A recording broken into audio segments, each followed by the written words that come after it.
यकीन करेंगे आप, ब्रिटिश म्यूजियमों में ट्रॉफी की तरह सजी हुई हैं भारतीयों की खोपड़ियां और अवशेष। ब्रिटेन आज भी अपने ऐसे शैतानी कॉलोनियल शासन पर फख्र करता है। भारत के अलावा उन देशों के लोगों के अवशेष भी यहां पर हैं जिन पर कभी ब्रिटेन का शासन है।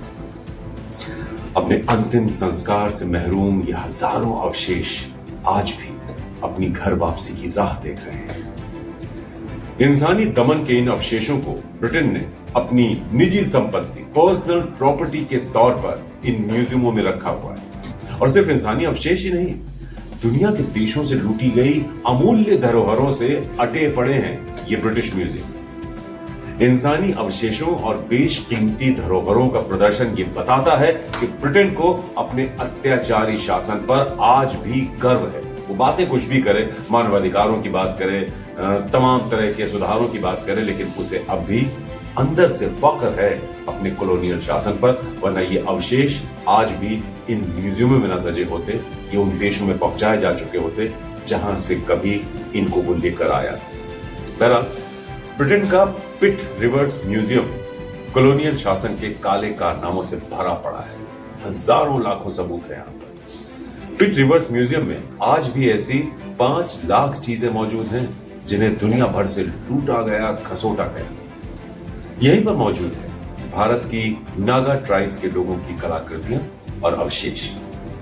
रिपोर्ट्स के मुताबिक 213 नागा लोगों के अवशेष इस म्यूजियम में सजाए गए। जी हां, 213 नागा लोगों के अवशेष।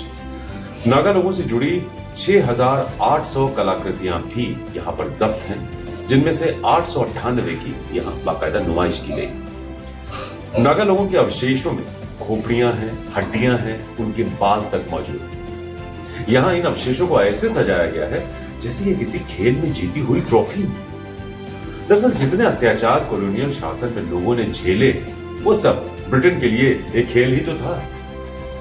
अब ये शुरू कहां से हुआ?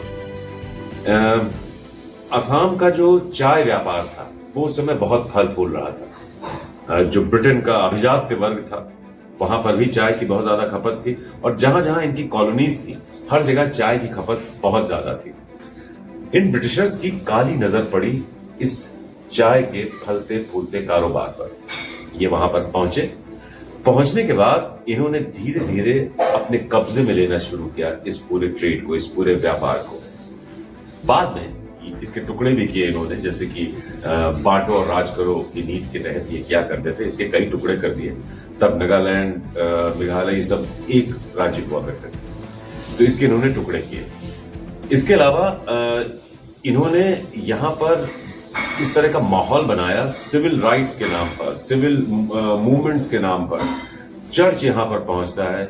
चर्च के पहुंचने के बाद यहाँ कई तरह के ऐसे काम करे जाते हैं जो सिविलाइज्ड दिखें, ताकि लगे कि वो लोगों को सिविल करने में, लोगों को अनुशासित करने में, लोगों को सभ्य बनाने के लिए वो काम कर रहा है। लेकिन इन सब के पीछे उसका काला खेल था चाय के कारोबार पर कब्जा करना, और उसके लिए जरूरी था दमन कर देना इन सारी जनजातियों पर। दरअसल अपने कॉलोनियल शासन में ब्रिटेन ने अत्याचार की हद पार कर दी थी। 100 साल पहले आप सोचिए, ये अवशेष यहां से यानी नागालैंड से ब्रिटेन ले जाए गए। अब नागा लोग उन अवशेषों को वापस लाने, यहाँ जो अवशेष मौजूद हैं, यहाँ 13 अलग अलग नागा जातियों के अवशेष मौजूद हैं, और ये सारे अवशेष 100 साल पहले नागालैंड से ब्रिटेन ले जाए गए। अब नागा लोग इन अवशेषों को वापस लाने की मांग कर रहे हैं।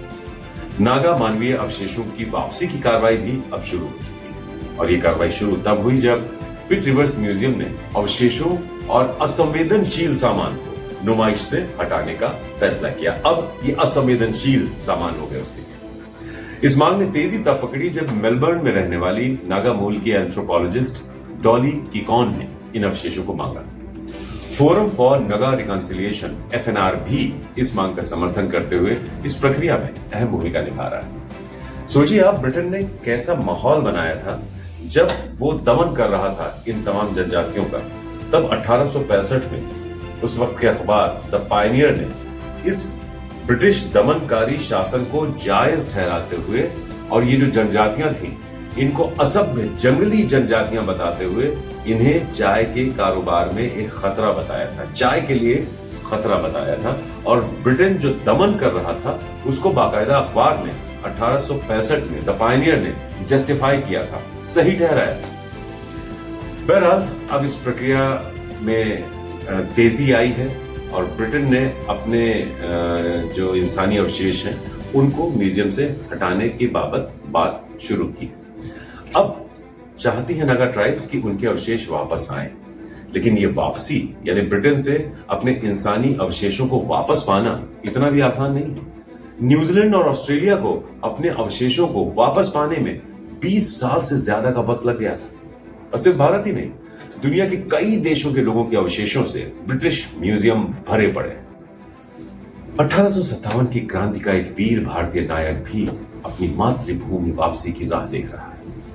हवलदार आलम बेग, जिन्हें 1857 में हुई क्रांति के बाद झूठे आरोपों मृत्यु दंड दे दिया गया था, तोप से उड़ा दिया गया। आलम बेग पर स्कॉटिश मिशनरी परिवार को मारने का आरोप लगाया गया था, झूठा आरोप लगाया गया था। आलम बेग को सियालकोट में तोप के गोले से उड़ा दिया गया था। उनके साथ के जो 282 सैनिक पकड़े गए थे उन्हें मारकर एक सूखे कुएं में फेंक दिया गया था। बाद में जब आलम बेग को मारा गया तो मारने के बाद एक आयरिश अफसर आलम बेग की खोपड़ी को वॉर ट्रॉफी, जंग की ट्रॉफी के तौर पर ब्रिटेन ले गया था। पहले उसकी खोपड़ी एक म्यूजियम पहुंचती है, फिर वहां से एक पब में पहुंचती है। सिगार बॉक्स के तौर पर, सिगरेट की ऐश बुझाने के तौर पर खोपड़ी का इस्तेमाल किया जाता है। 1863 में जब पब के स्टोर रूम में रखे कपाल की आंख में एक पर्ची मिलती है, उस पर्ची से पहचान होती है कि यह कपाल वीर स्वतंत्रता सेनानी आलम बेग का था। लेकिन सोचिए आप, ब्रिटिश कॉलोनियल ताकतें किस हद तक गिर सकती थी। ये न सिर्फ दमन करती थी, सभ्यताओं को नष्ट करती थी, विश्वास को तोड़ देती थी, जंगली असभ्य करार देती थी स्थानीय लोगों को। अपने तांडव के बाद, ये जो हैवानियत का तांडव होता था, इसके बाद अपने सबूतों को अपने साथ इंग्लैंड भी लेकर आती थी, दुनिया को दिखाने के लिए कि ये वॉर में जीती हुई ट्रॉफी है, कपाल उसके लिए ट्रॉफी है, उसके लिए जो कलाकृतियां हैं वो उनके लिए ट्रॉफी है, उनके अवशेष लोगों के वो उनके लिए ट्रॉफी है। अब इन ट्रॉफीज को वापस भेजने की मांग उठा रहे हैं वो देश जिनकी मांग ये है कि जिन लोगों ने ये अत्याचार सहे, कम से कम उन अवशेषों को उनका अंतिम संस्कार ही नसीब हो जाए। तो ये हैं वो तथाकथित सभ्य अपने को कहने वाली ताकतें जो आज सभ्यता का, सभ्य समाज होने का दंभ भरती हैं, लेकिन वास्तव में आज तक इंसानी अवशेषों की नुमाइश करना क्या दिखाता है? सभ्य ये है या वो जिनके ऊपर इन्होंने अत्याचार